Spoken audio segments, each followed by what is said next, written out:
Buenas tardes, queridos estudiantes. La semana pasada ustedes compararon dos pasajes de la carta a los Corintios donde se plantea la cuestión de los diversos ministerios, carismas y operaciones o actividades que hay en la comunidad cristiana.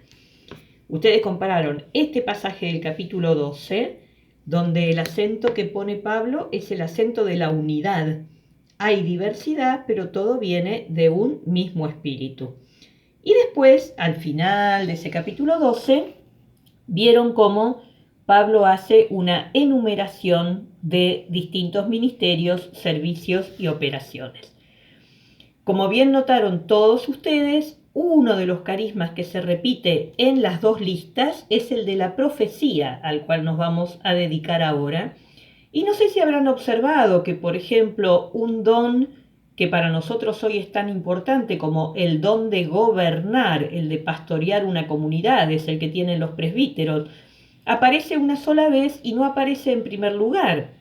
En primer lugar aparecen los apóstoles y en segundo lugar los profetas. Parece ser que el don de la profecía en las comunidades primitivas era algo muy importante.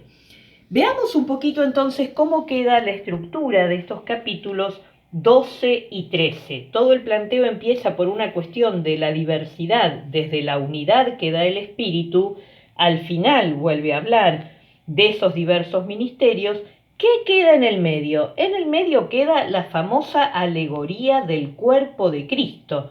Justamente esta diversidad de carismas, ministerios y operaciones hace a la unidad del cuerpo.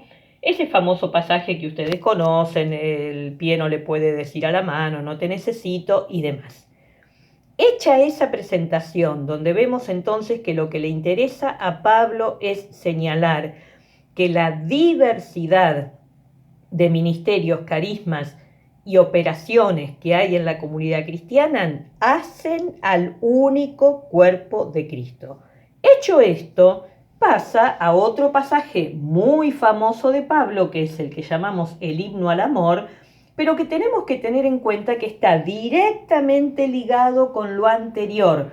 Este tema de la unidad y la diversidad, ¿dónde encuentra su máxima expresión? En el amor. Acá por eso ponemos el corazoncito, aunque ya está medio deforme este corazoncito de tanto usarlo. Miren cómo empieza el famoso himno al amor que se lee en todos los casamientos. Aunque yo hablara todas las lenguas de los hombres y no tengo amor, aunque tuviera el don de profecía, si no tengo amor. Es decir, que este famoso himno al amor, Pablo lo pronuncia en función de la cuestión de la organización de las personas que desempeñan distintos ministerios en una comunidad.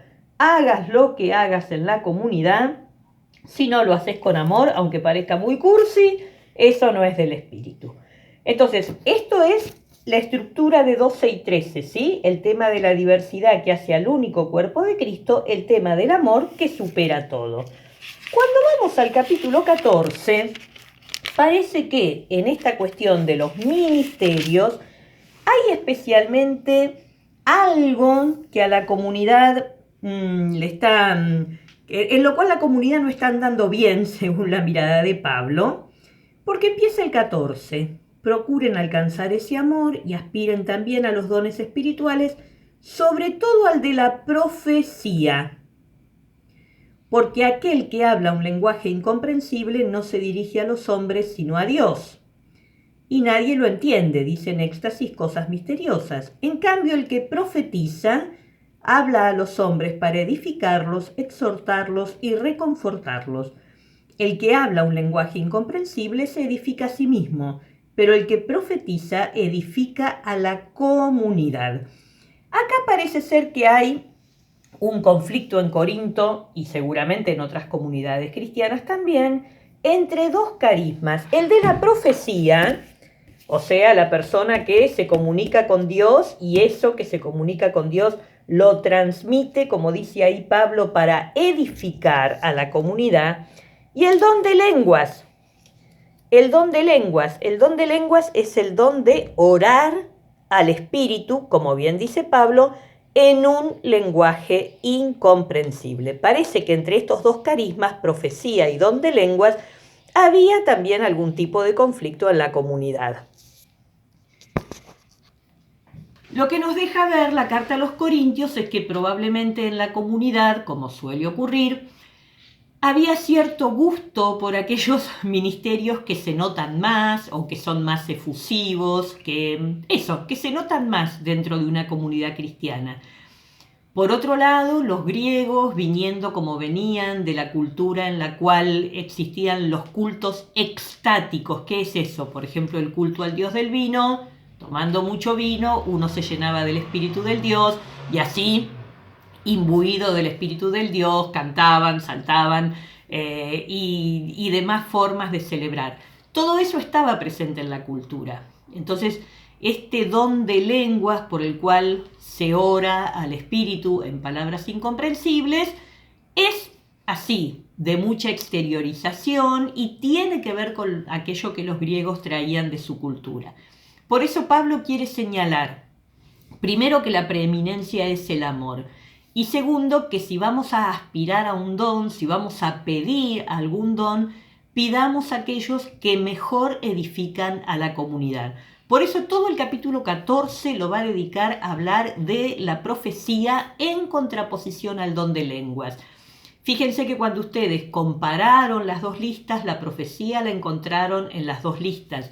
Cuando Pablo hace la enumeración un poquitito más ordenada, digamos así, pone primero apóstoles, que eran los que fundaban comunidades, y después profetas. Es decir, en estos tiempos de inicio de la iglesia, el carisma de la profecía era sumamente apreciado porque con esa palabra que recibían de parte de Dios y que transmitían a la comunidad, los profetas iban edificando las comunidades. En estos tiempos tenemos el testimonio de que el ejercicio de la profecía era un carisma que llevaban adelante tanto varones como mujeres. Así que siendo hoy nuestra última clase de San Pablo, porque ya el próximo martes ustedes harán el parcial y cerraremos la materia, vamos a mirar un poquito más de cerca este carisma de la profecía con un pequeño apunte ahí para interiorizarnos.